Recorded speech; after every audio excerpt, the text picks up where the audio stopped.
no one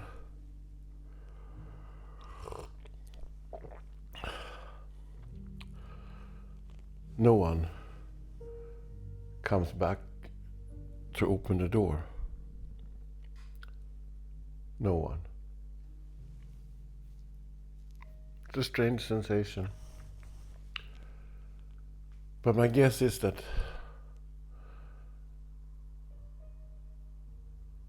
that's how life often lacks animation.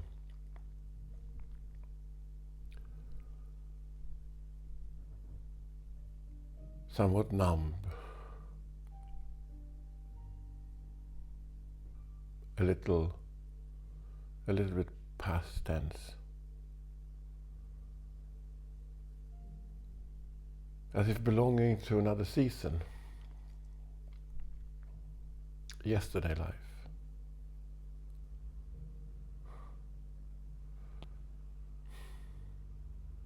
Not that I would automatically, but at the same time, maybe after all nowadays, I could, one need to appreciate the small things, life's small things, but whose? And who is to determine what a small or a big thing is?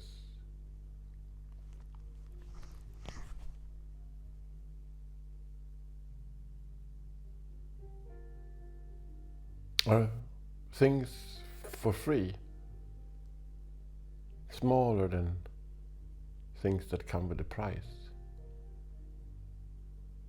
Luxury goods, after all, they are usually quite small. Except for yachts and mansions, perhaps. Well, they are kind of useful, so they are not proper luxury.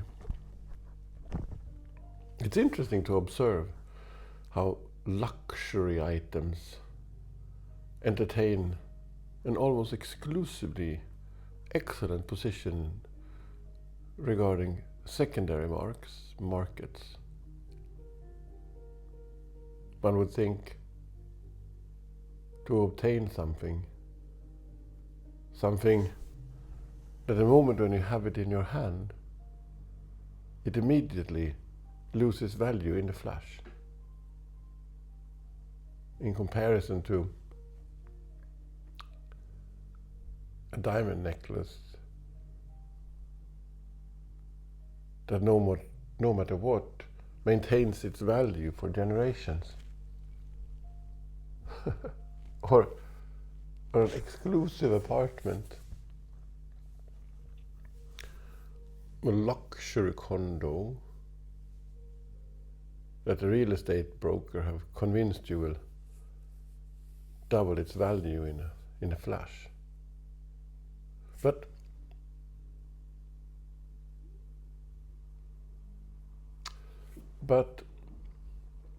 luxury doesn't go together very well with spectacle. It needs to be performed with a certain kind of indifference.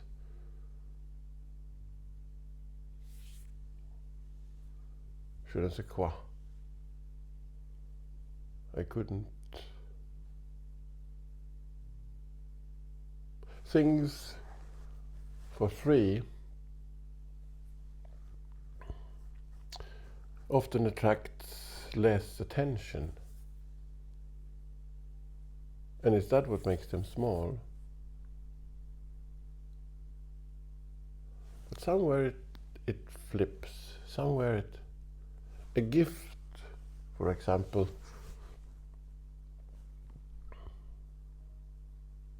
is for free, but can envelop rather some value for the one offering the gift.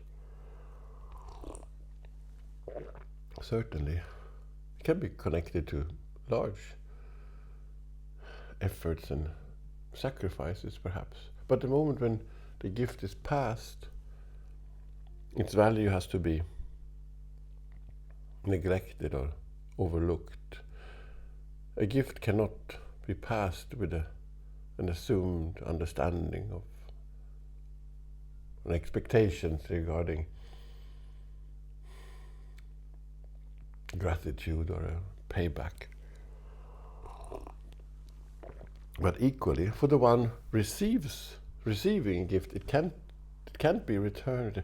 Oh, this is exactly what I need. Or, oh, you shouldn't have, this is far too much.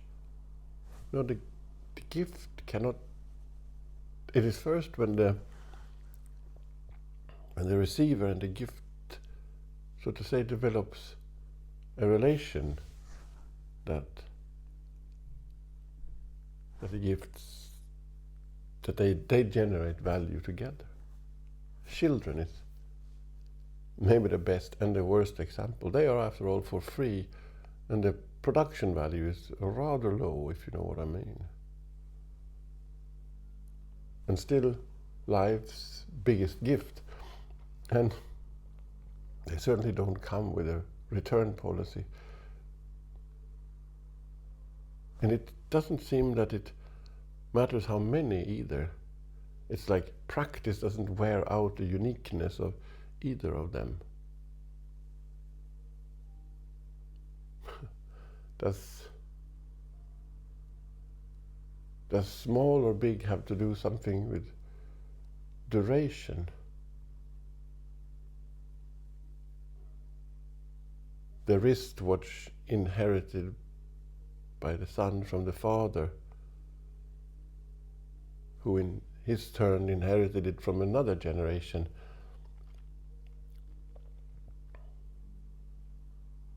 A small thing obtained through choices against life's excesses.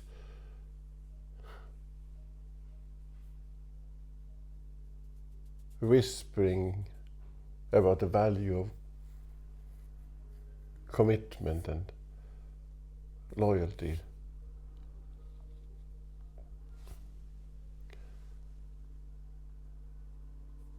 Durable.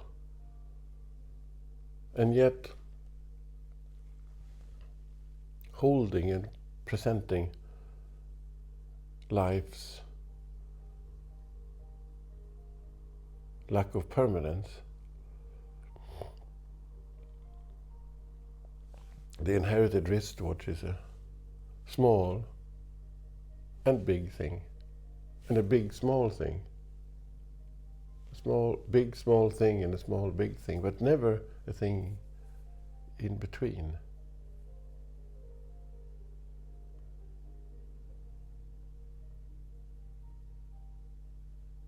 For some a burden, for some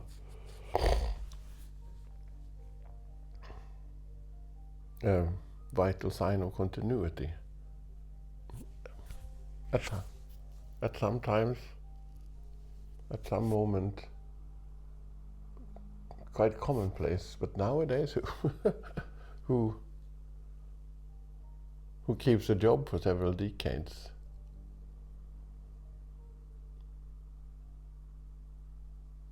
Maybe we have forgotten something about loyalty.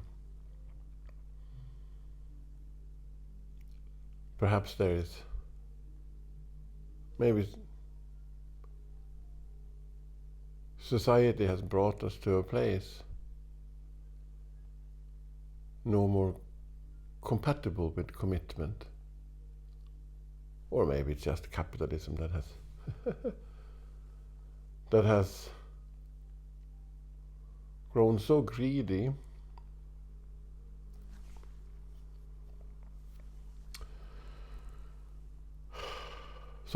it can't even offer us frequent flyer card holders a gift at the end.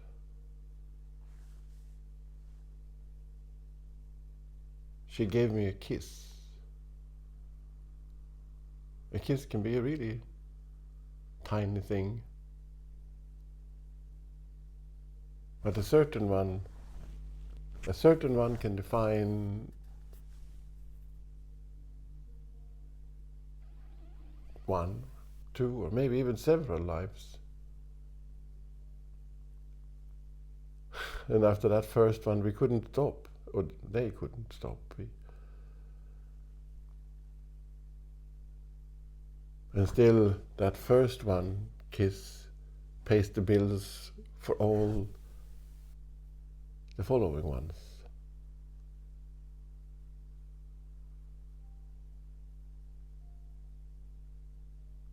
But at some time, we imperceptibly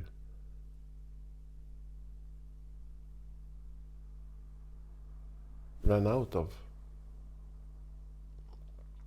We stopped. Maybe we got bored.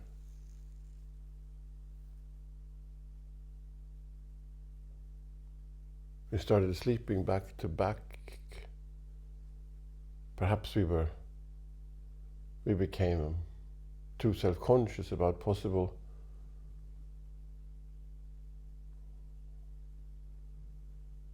bad breath. But what happens to the kiss then? Does it end up in a sort of a malignant inflation? Or does the rare kiss still exchanged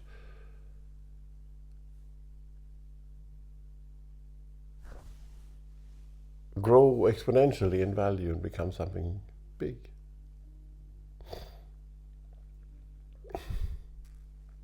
We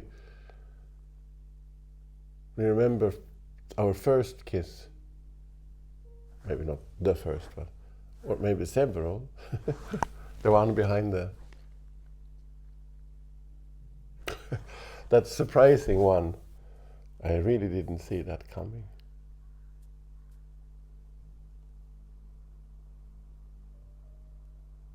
And that one,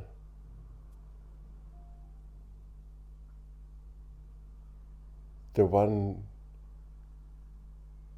I had been waiting for, I had longed for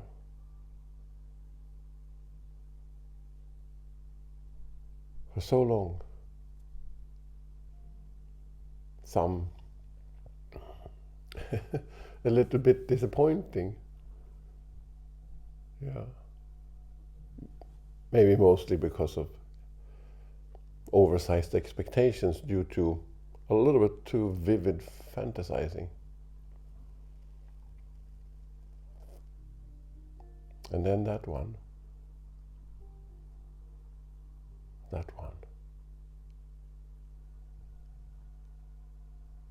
That one that changed everything.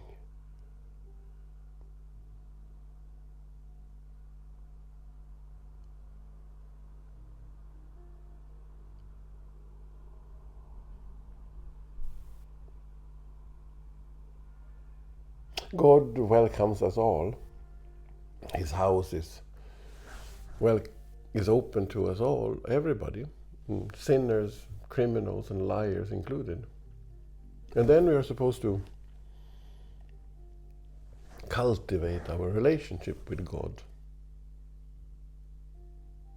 But isn't it a bit peculiar then, if it is for free, that we at the same time appear to become angry, annoyed, even pissed off when he or she or they, when they don't appreciate our prayers, when we don't feel heard, when we don't feel seen. Paradoxical, because for free, how do we expect payback, remuneration? How can we respect something in return? And we are aware that there's no interest rate on for free, and everybody knows that the Luna Park with a fat entrance fee is going to be, the Ferris wheel will be bigger. The haunted house will be more cinematic and high-tech. But when it comes to God, it seems that we have neglected that little predicament for free. But does that mean that your relationship with God is a small relation? And that faith is something small? A small relation with something big. We all learned in school or so that God is big, immense, huge, but maybe it would be more favorable if it was the other way around. A big relation with something small, and that it was our commitment, our devotion to a small thing that kept it going, that gave it its élan vital, that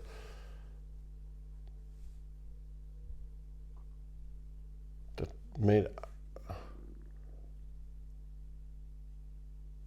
and that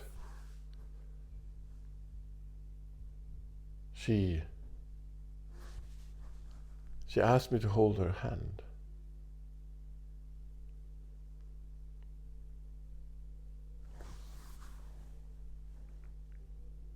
As a request, something quite minor, but for who? For the one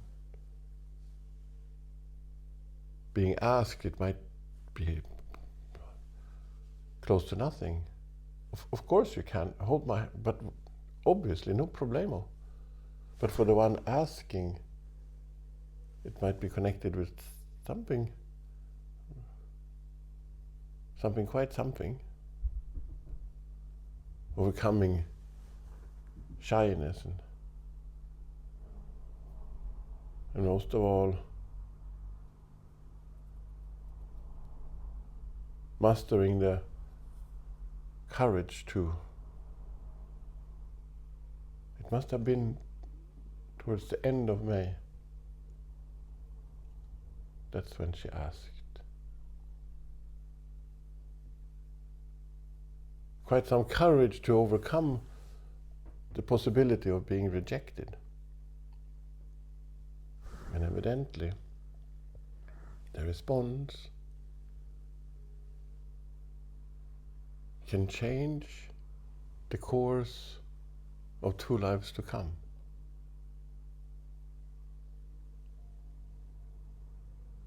A child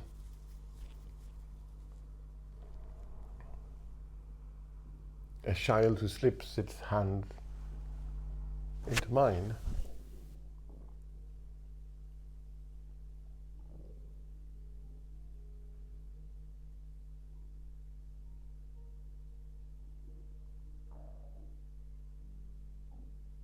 self-evident, without hesitation or considerations. There it is. And at the same time,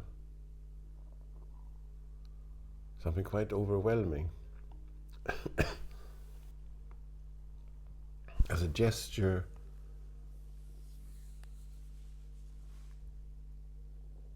a small gesture, but as a gift, something incredible, something so very, very big. And the request, something that I have to engage with without any form of consideration regarding responsibility or morals. I can wait.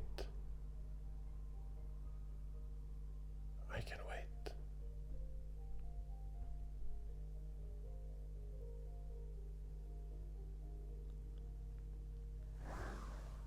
Nor responsibility nor morals can wait. They are really bad at waiting. In fact, maybe they are even the exact opposite of that. But I can wait. I can wait.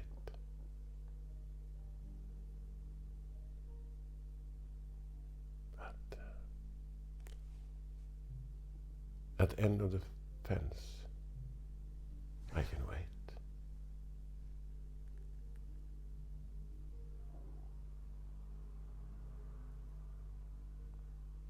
Is waiting a small or a big thing?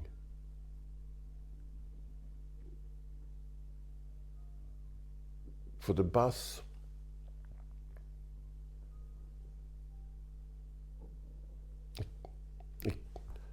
it's usually not very long, but it can feel like a big thing. For love we can wait forever, but it must not be a big thing. It can't be an effort, especially not a big effort.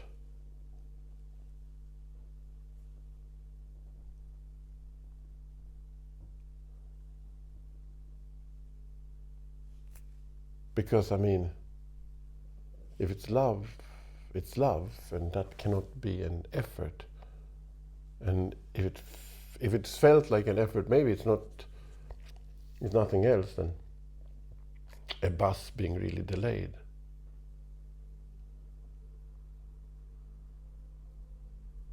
But then, when that waiting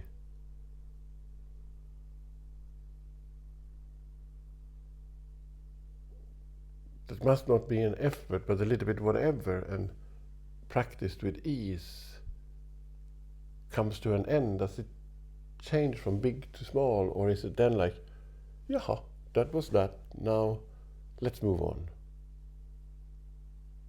Oh, you have been waiting for me. The person coming home from the war, or maybe a residency in Switzerland.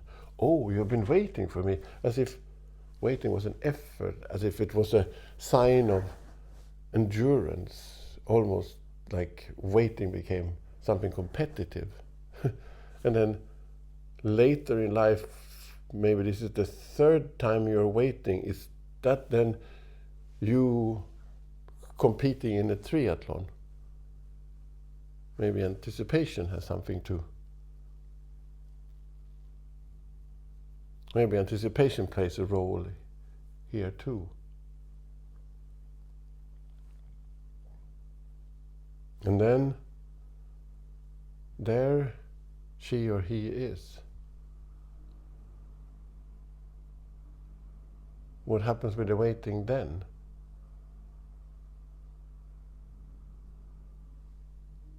Until your return,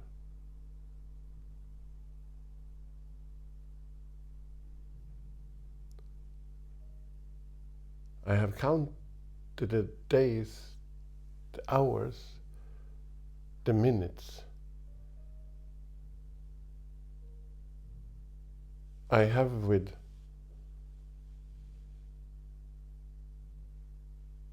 eyes closed,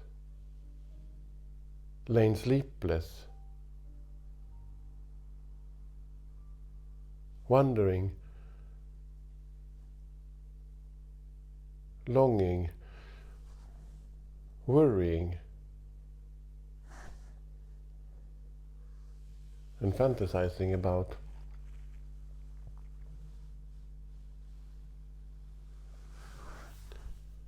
the moment when we will be reunited.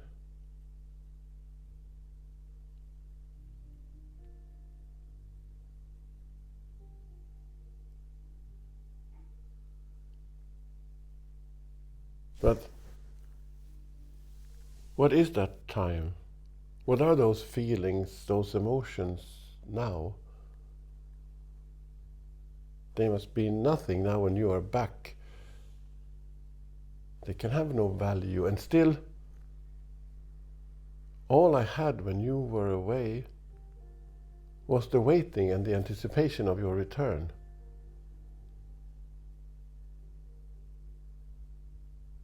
Waiting is what kept me alive. Waiting resonates of passivity. waiting is the definition, well, maybe not definition exactly, but waiting is a little bit the definition of, is the opposite of suspense. Suspense is when postponed time is textured, when interlaced with creeks, riverbeds, pathways and canyons. When time is bumpy, interlaced and dry, like as if after an extensive drought. That's suspense. Waiting doesn't have, every moment is charged. Every moment is charged. Time is like this after a jet engine where the air is. Waiting has nothing of those forms of elaboration. No. It's not that waiting is out of focus. On the contrary, all dials are meticulously calibrated and technologies are sharp. There's just no details. Nothing occupies.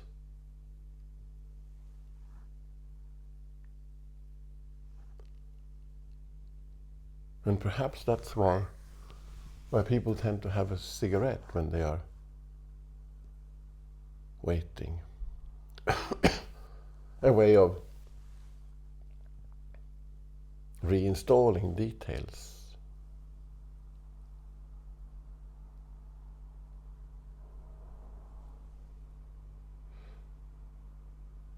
No, the cigarette, or I mean the activity, in fact is a form of disavowal. Smoking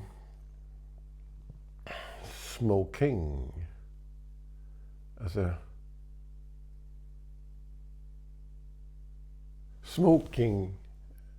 a means to smoking as a means to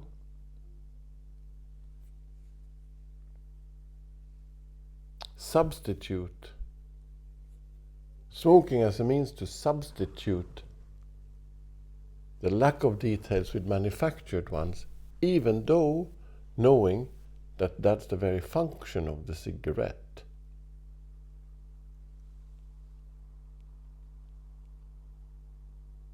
But are details an obstacle or an asset? Are details what makes something big, or are details what maintains something being small? That's a detail we really didn't need.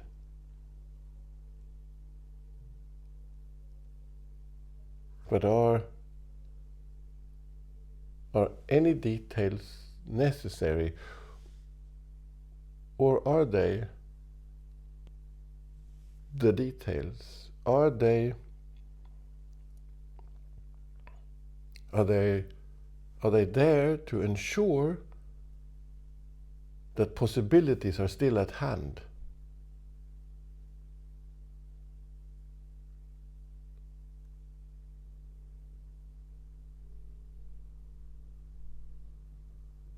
Details is a means to postpone permanence. There is definitely a difference in between voluntary and involuntary waiting. Think of that moment when the one that has been waiting says with a smooth and calm voice,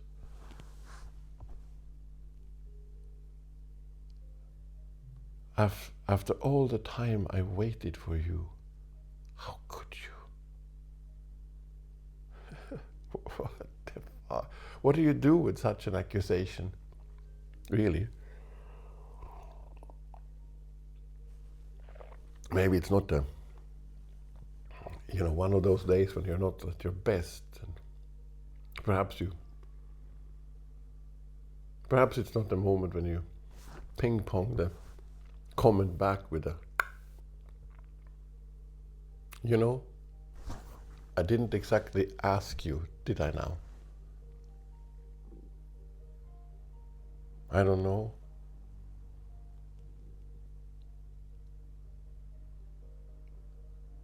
But perhaps involuntary waiting is the same as grief. Or perhaps grief is that specific form of involuntary waiting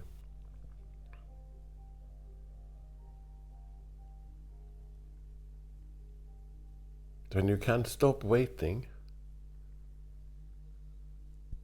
even though you know that waiting will never come to an end.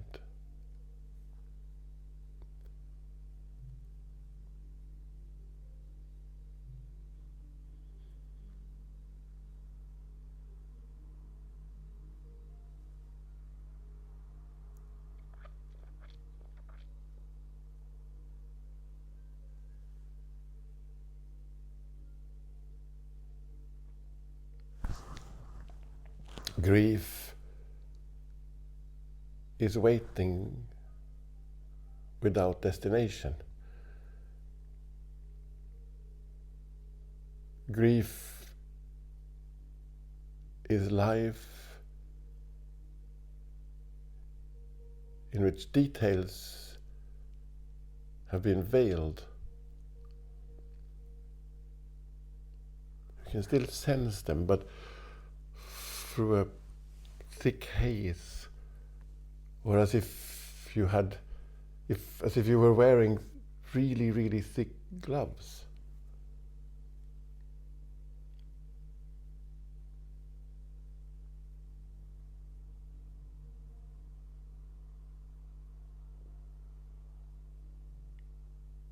Ghost details, perhaps.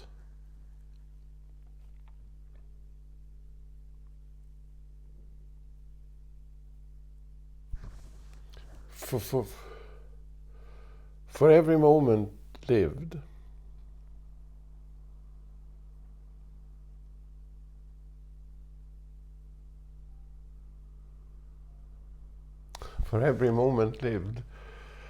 an amount of future is subtracted. Young people, I don't know if they possess it, but young people have more futures.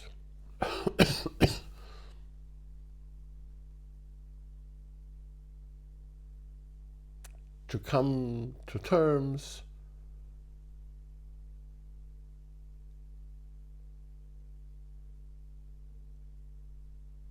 with aging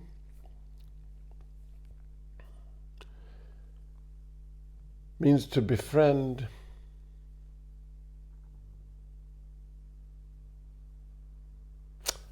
the inevitability that sooner or later you will run out of futures. It's kind of beautiful to think about. Oops.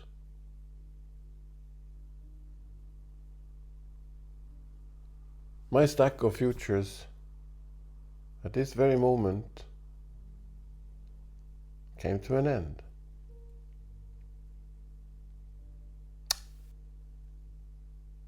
Today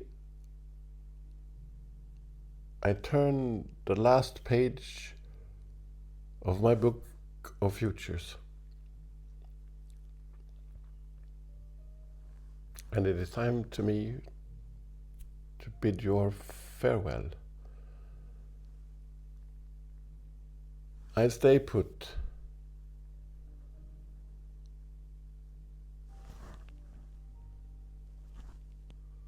I'll hold the fortress here guys.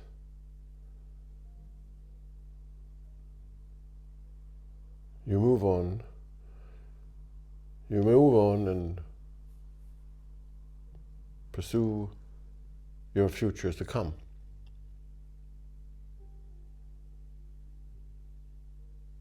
But what happens to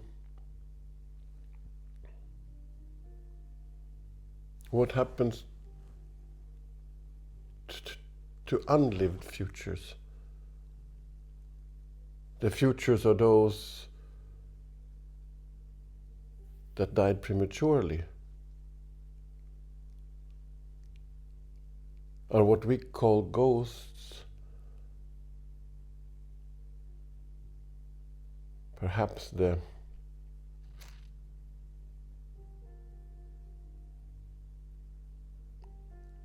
futures of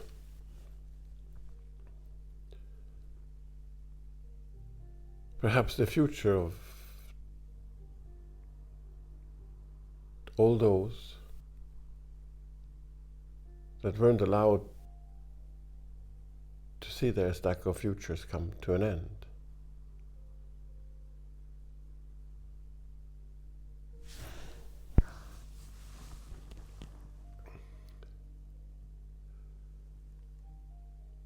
There is something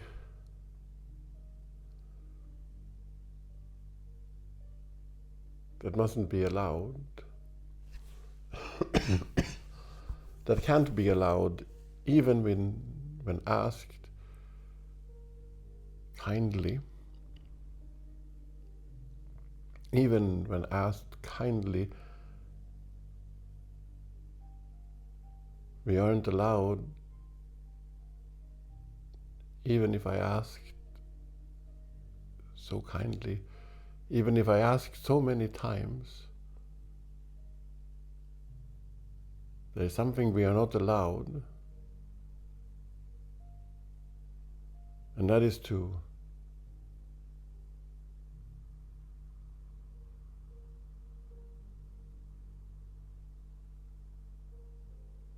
skip over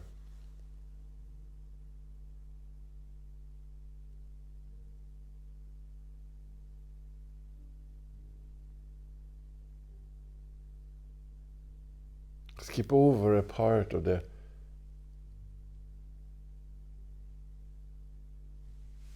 futures that we have been assigned. To impatience, I guess,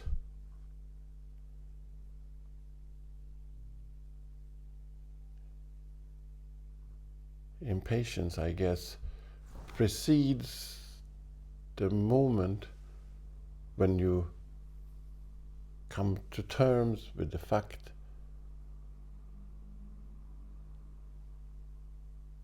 that your futures are not infinite.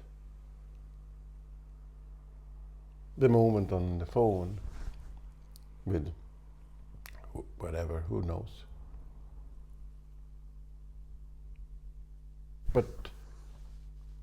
But when are you coming back? Oh, it's not long now.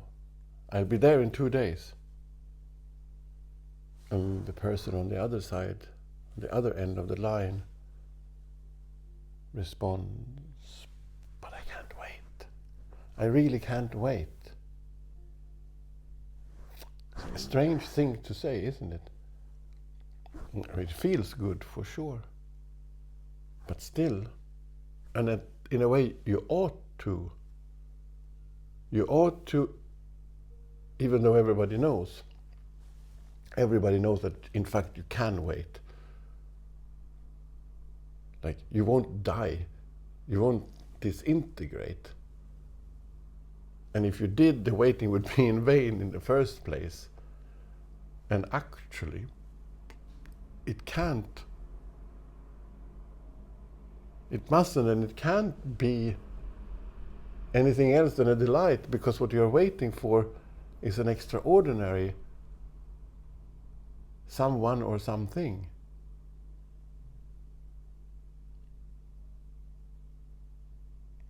Yet, if you don't wait, It's like you don't care, that you're indifferent.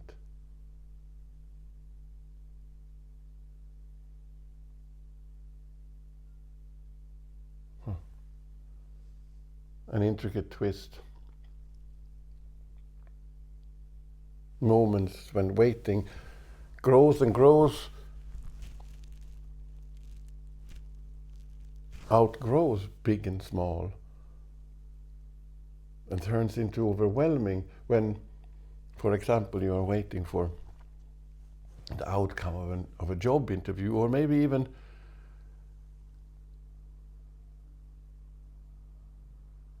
the test results from a medical examination. Waiting becoming so painful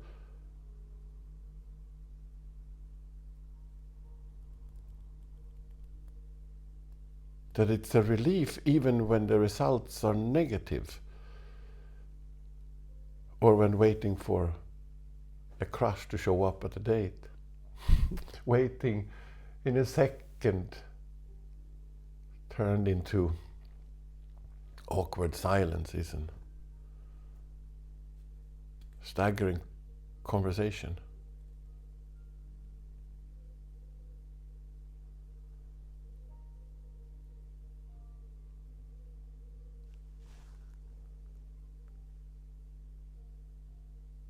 It's nothing personal.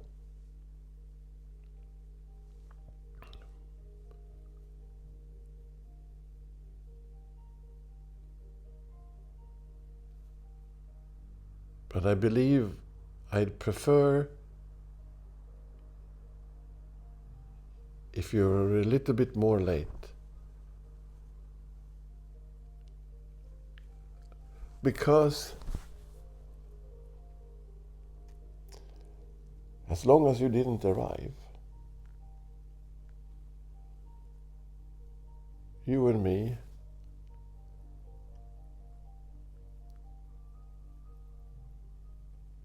we were perfect.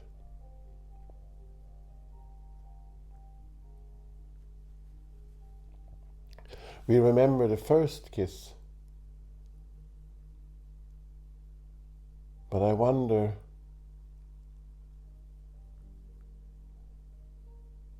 will I remember the last?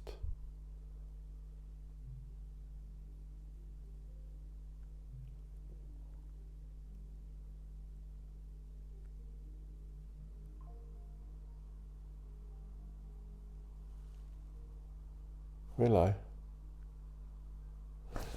I wish the distance, the journey between my last kiss and my last breath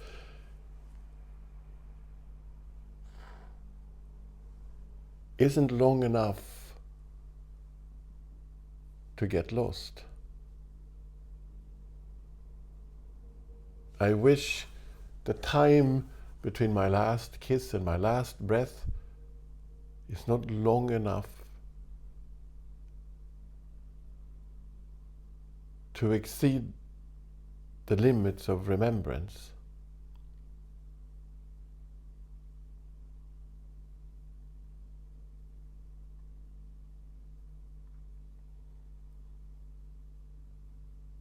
We say she outlived her husband with 20 years.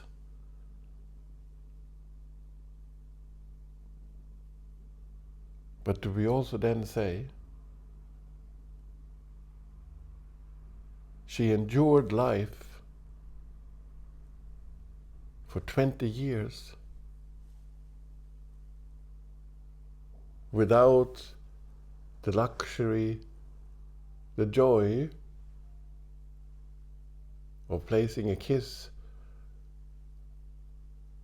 on the lips of the one she loved?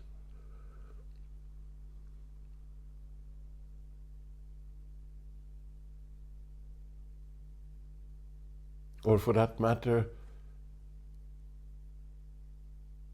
to encounter that moment.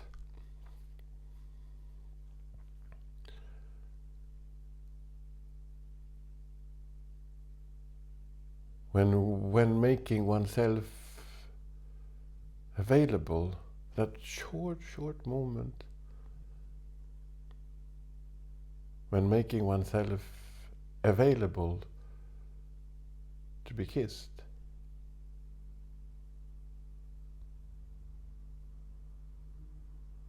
It's not long now. I'll be there in 2 days. But I want 2 days to be long.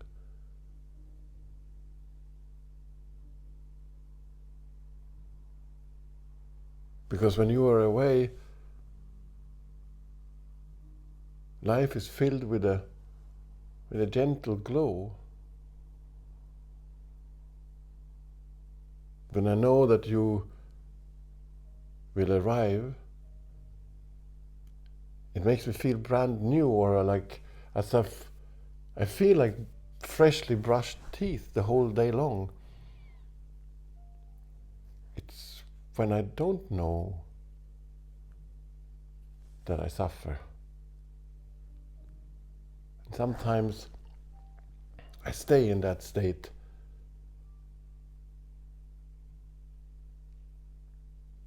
as a form of whispering masochism. Was maybe not the word I was looking for, but to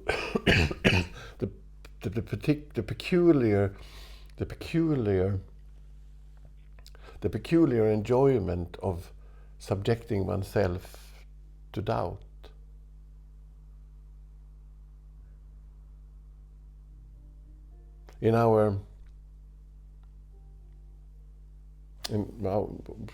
How do I say this? In several and prominent Christian cultures,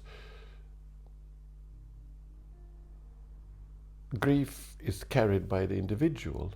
We go through life together,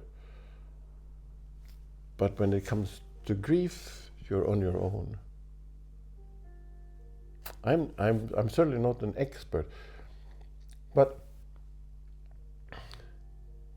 it is somewhat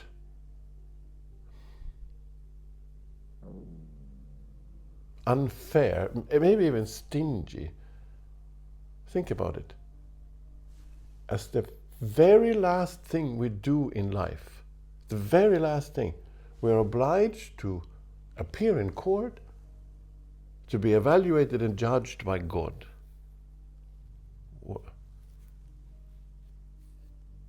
One would think that a generous God would forgive and forget.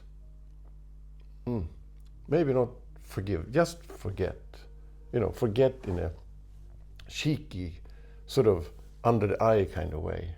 I know that you know that I know, but I will still forget. Because to forgive, I will still forget, because forgive is still to acknowledge that something might not have been exactly as desired or up to standards.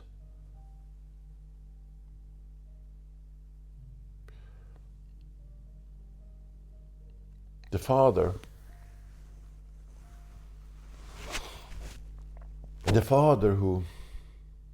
parent maybe, who offers the kid, maybe more of a grown-up child, or who offers the child a loan, even though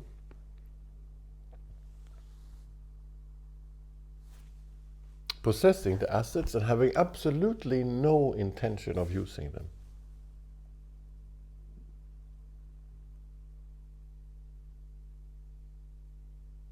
And then with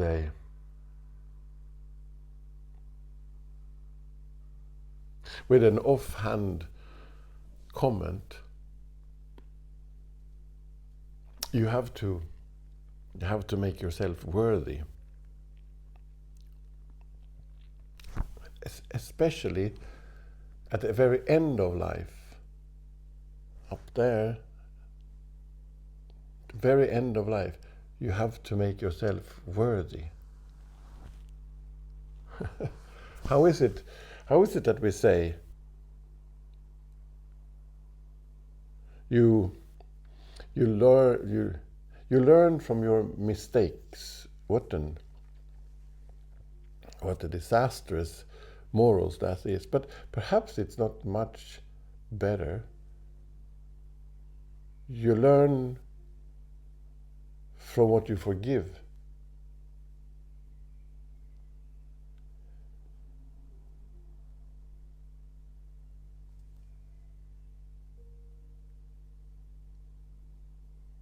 First, I need you to acknowledge that you did me wrong. Then maybe I can. Or I will forgive you, but only after I've seen you suffer the consequences of your actions. To forgive is, however noble, still an engagement in power and dominance. People that are proud of their own ability to forgive, that swim in the self-righteous appearance of forgiveness. Rectification.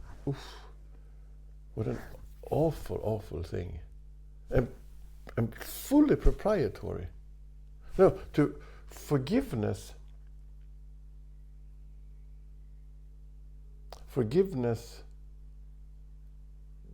is not something that can be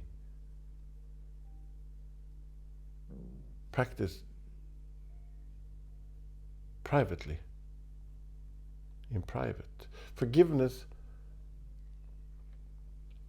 needs a moment or a movement of becoming public.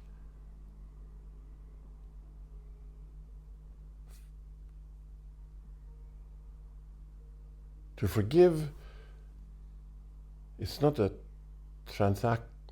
it's not that can you pass with the salt? And I have, or it's not a matter of passing on, like kicking somebody in the butt, or move on now. No, forgiveness is with two individuals step away from their compartmentalized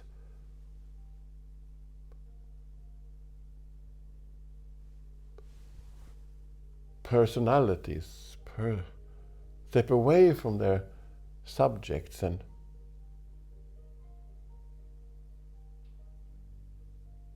make themselves available for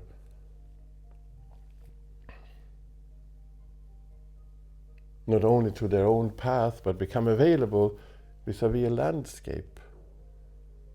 Forgiveness is a practice of becoming commons. Forgiveness, maybe forgiveness until 1776, but after that, I think forgiveness has been under Trans-Siberian capitalism.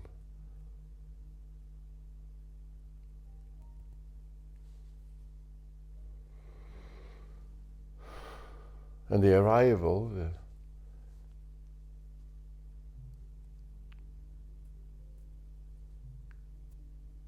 the ETA has been permanently postponed. And you know what? Already before it found its proper coach, it swapped forgive for transaction.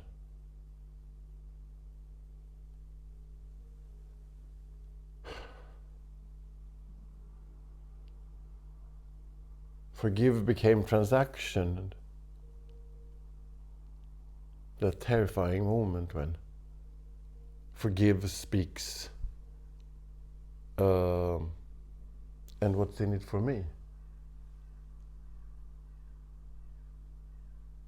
As if forgive was a good deal.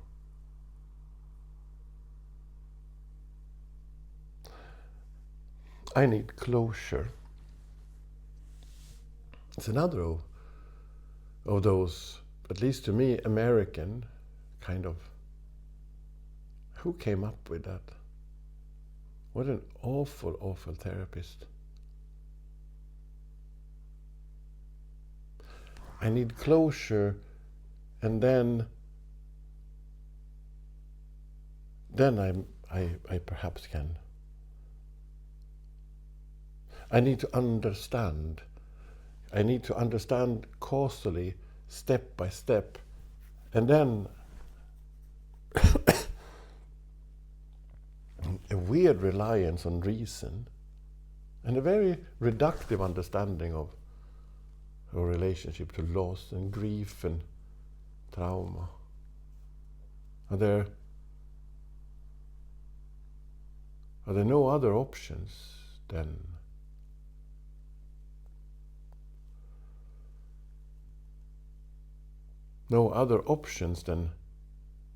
and now we put it all behind. This is a moment when we close the lid. Is there no other way around than to package it and put it away in the basement of erosion? Maybe can there be possible coexistences?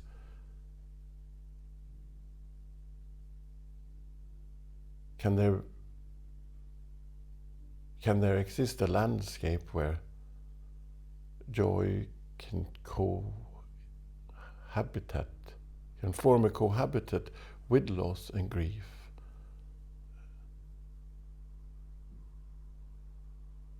Where journeys can continue, where intimacies can still be practiced. Forgetting isn't easy, you know? Because forgetting cannot be active. Forgetting has to be practiced without determination. And often forgetting is much more complex than to forgive. Forgive means to come to a halt, and now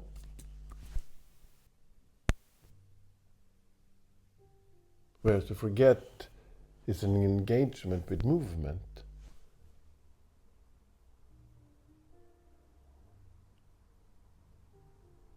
With a form of dispersion, a concentric movement through which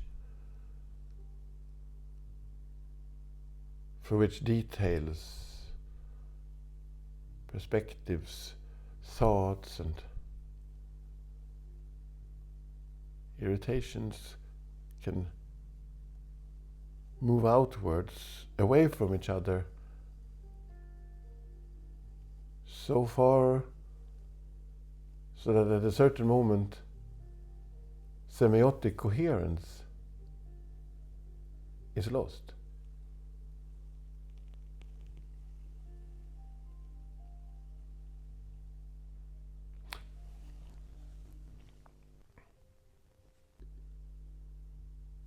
Forgetting needs to be done in 2 steps.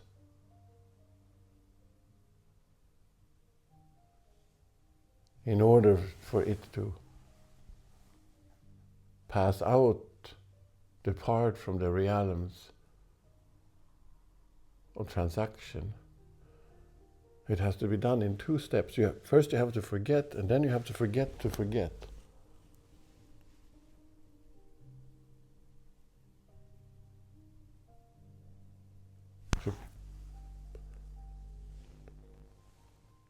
It is first after the first step, after the second step. It's after the second step when you have forgotten what it was that you forgot, that you can, that I have freed myself from forms of exchange of guilt.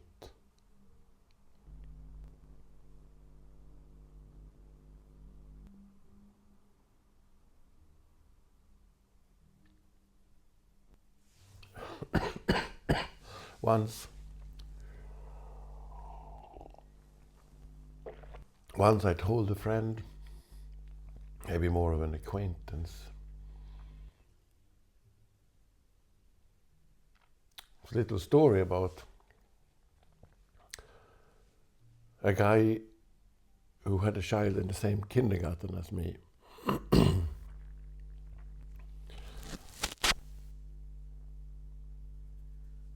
I told this, or I tried to tell this story about the guy, but already before I had come halfway, she turned to me and with a way too loud voice almost screamed, "He just wanted attention." And then she made clear that I and the guy, she might even have called him the dude, was a loser, and so was I, who had bothered her with this mediocre anecdote. I didn't say anything more, not because I didn't want to, but because she had already started to talk with somebody else about something else that must have been much more important. However, it didn't seem like exactly that. So the guy, in any case, the guy who had a child in the same kindergarten as me, identified as somebody in creative industries, but not an artist, but you know the type. He in any case, quite an ordinary person. But he, in any case, at some point, when picking up the child, he showed up with one of these fluorescent jackets that city cleaners and garbage handlers are obliged to wear. You know, too orange, and or if that's, or some other unidentifiable color, if color is even, and of course attention. I mean, obviously, here I am, hello, c'est moi. But somehow,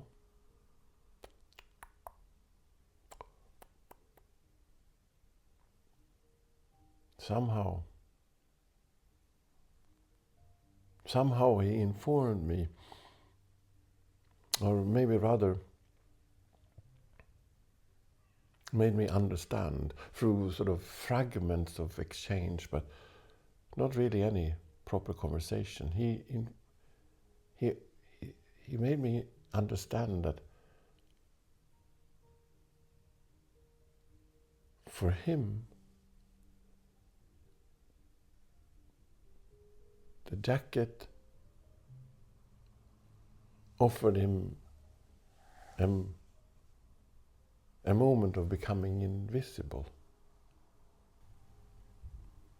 The moment when he put the jacket on,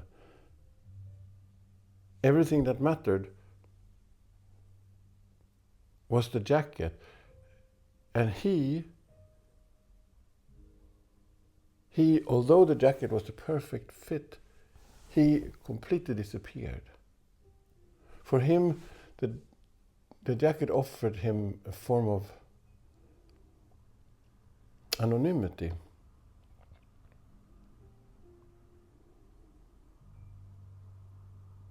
Although maybe not with the dark sides of anonymity, of becoming completely erased or crossed out, subject to regulations. After all, he could still he could still pick up his kid.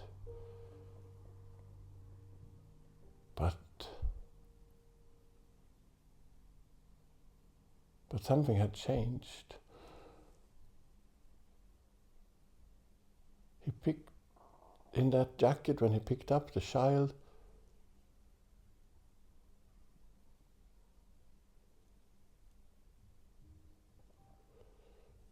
he had become a human. Whichever human. A human without content, just human.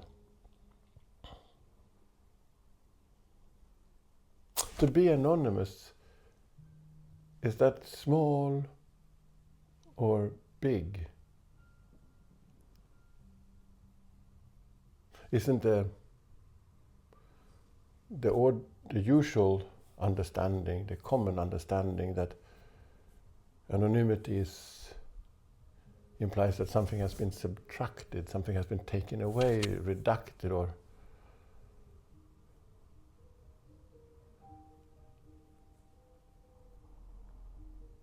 Freud maybe would speak about it as a lack. Perhaps it's all Mark's fault. At home, at off hours, spending time in nature. When you're a person, you have agency vis-a-vis your personality, but when you are at work, you're alienated and you are just one amongst countless anonymous workers, all interchangeable. This idea about nature, I wonder.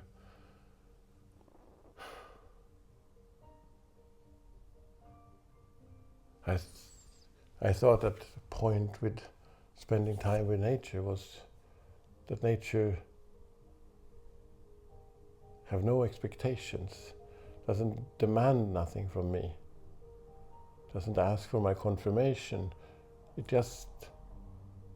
knows, of course, that the weight that I put on the ground, for nature there, it's not me, but just some flesh and blood, tissue, a collection of molecules that are leaning against the tree. It's a creature, whichever creature, who steps on a branch and it breaks under my weight. It doesn't bother if it's me or anybody else of 8 billion people that raise my gaze, that lift my gaze towards heaven and look at the dance of the leaves. Nature is a luxury because it doesn't ask me to.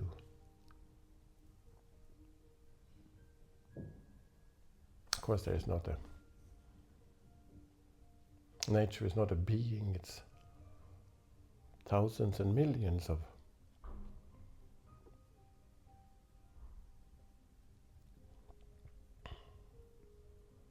life forms that participate in forming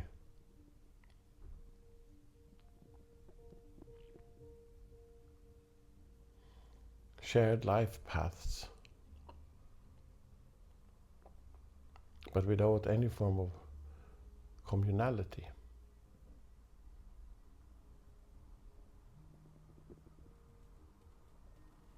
On the other hand, maybe it's also possible to understand anonymity as the moment just before possibility. I mean, in the sense of being identifiable as either this possibly this or possibly that. Anonymity is when I have is given the opportunity to live simultaneously at every moment, all the time, all possibilities and impossibilities without making any form of choice. Anonymity is like the moment before a storm, just before something starts to pick up speed.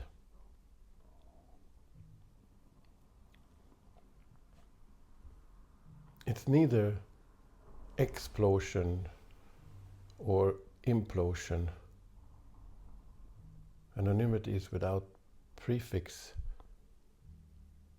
It's just plosion.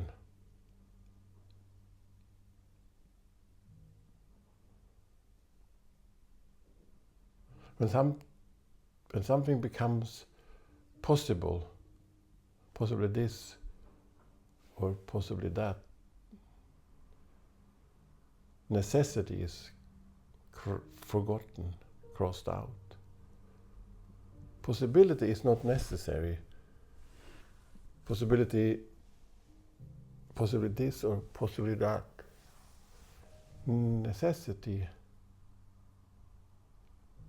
is something else. Anonymity, however awkward it might come across, implies to become necessary.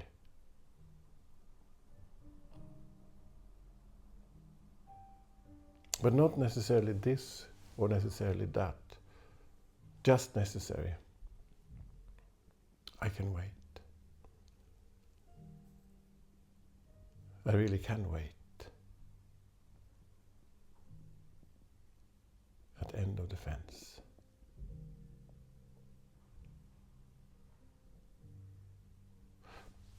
Possibility, possibly this or possibly that. Possibility never comes to an end, it perpetuates, it goes on and on. Possibility is the opposite of being real. Possibility is the absence of genuinity.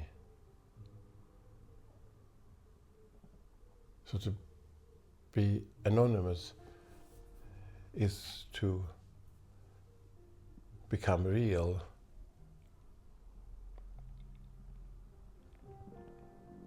Maybe that's why, at least I fear a little bit garbage handlers and city workers, because anonymity doesn't offer possibilities, doesn't propose, it's not a proposition, doesn't make a choice, and therefore it is haunting, because it is the experience of my own possible becoming anonymous or being erased. Erased, however, is not at all what anonymity is about. Anonymity is about the opposite. It's about becoming full, completed, completely full and fully completed without having to make a choice.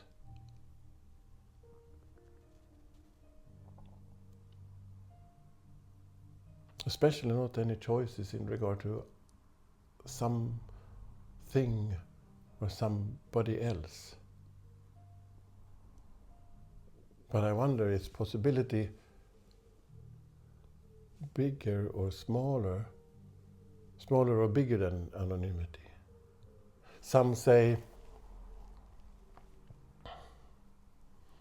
we don't choose love, but in fact it's the other way around. Love chooses us. maybe since I didn't make the choice, didn't decide for this or that. To love isn't a matter of possibility. Because if it wasn't, because if it was chosen for me, then it cannot not be for me necessary.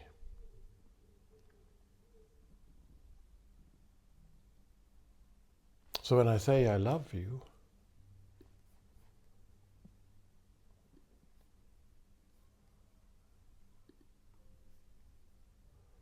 I'm given a short moment of maybe even just a very, very short moment of having an interval vis-a-vis possibility. Love has no reason, only possibility. It's pretty remarkable, isn't it?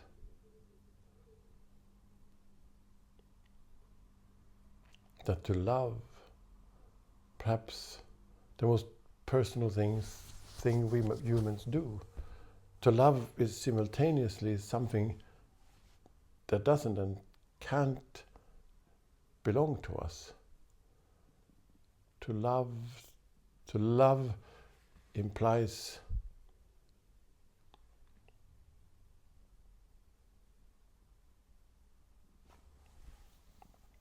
to give oneself up a little, to renounce one's personhood. The I that loves you both isn't me at the same time, fully me and completely not me. If I had a reason to love you, if there was a rationale, some sort of justification, wouldn't that be a little bit disappointing, melancholic? I love you as long as you don't color your hair red, or I love you as long as you don't bring your pet turtle over, or just make sure you avoid garlic. I love you. No, love doesn't reflect anything else in itself. It is its own reflection. I love you because I love you. Love is because, and as long as I do, because, love is necessary, perhaps even objective. And if love isn't my choice and can't be, love is not private. Love means to become available, anonymous and public. Does something become more true when expressed with a loud voice? My father used to say, let's speak lowercase. And no screaming, just tiny, tiny letters. Everybody knows that a secret is more secret when whispered in somebody's ear.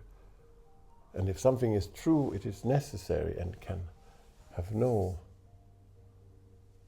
rely on volume. So why holler when a whisper is enough? A truth is necessary and has nothing to do with possibility. A truth doesn't belong to anybody. It's not even ours. It's independent of us humans and our lives. But if truth is necessary and has nothing to do with possibility, and love is necessary and has nothing to do with possibility, and truth is necessary and love is necessary, does that not mean then that love is true. And I can wait.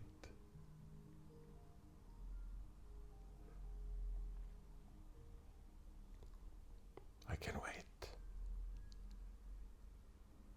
at the end of the fence.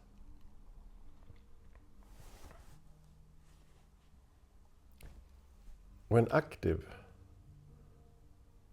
when doing things, time becomes relative to the activity. It engages and becomes about something and not itself. Activity is time forgetting itself. Activity is time becoming possible. But consequently, however, doesn't that mean that waiting is similar to the experience of time itself? Time transformed into self-referentiality. Waiting is the experience of objective time. But maybe the opposite is also possible. Waiting is when time becomes fully subjective. It's only experience, purely subjective.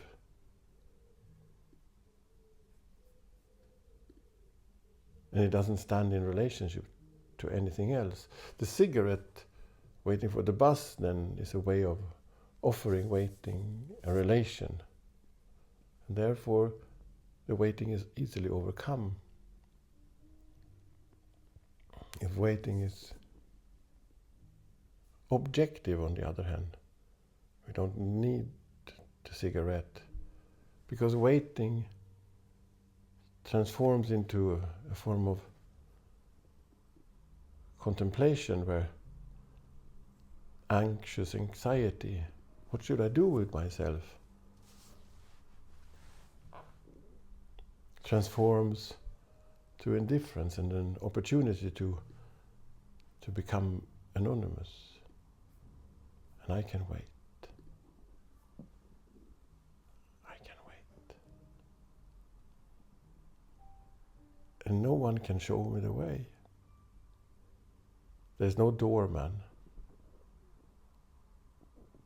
And no one comes back to open. But maybe it is already open. It is just that we have grown so accustomed to there being doors that we have forgotten that openness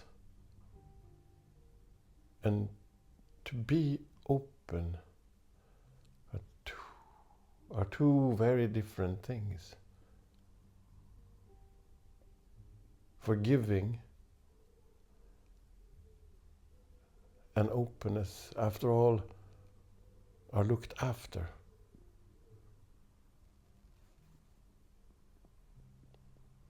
Whereas forgetting means to share dressing room with forgetting.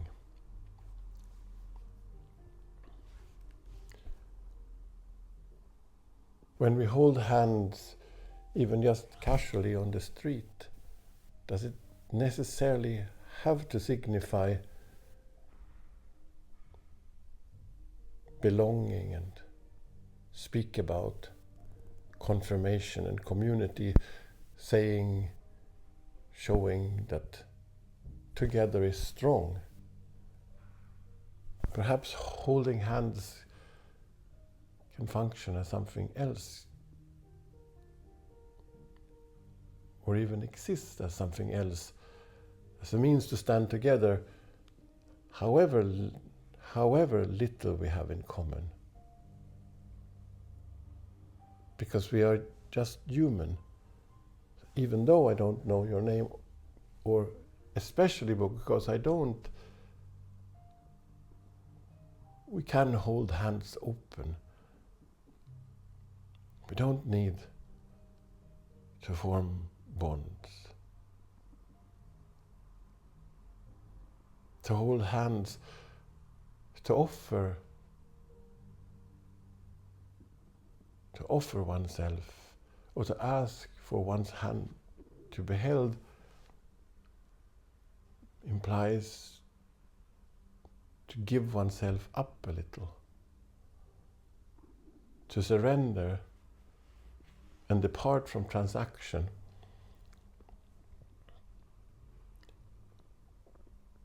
to allow oneself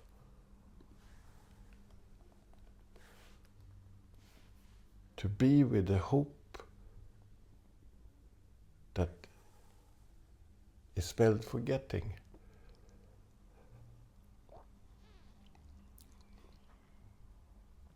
And there are no details.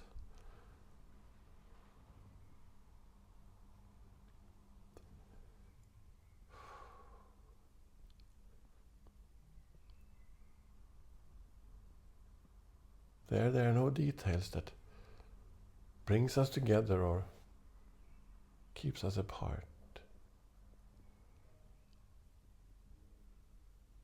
And there things are what they are. There at the end of the fence.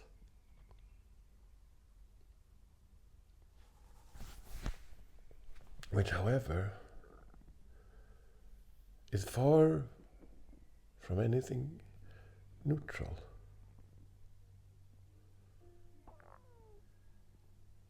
Perhaps even it's one of those moments that can't be forced. One of those moments that can't be forced, and yet exactly because they can't,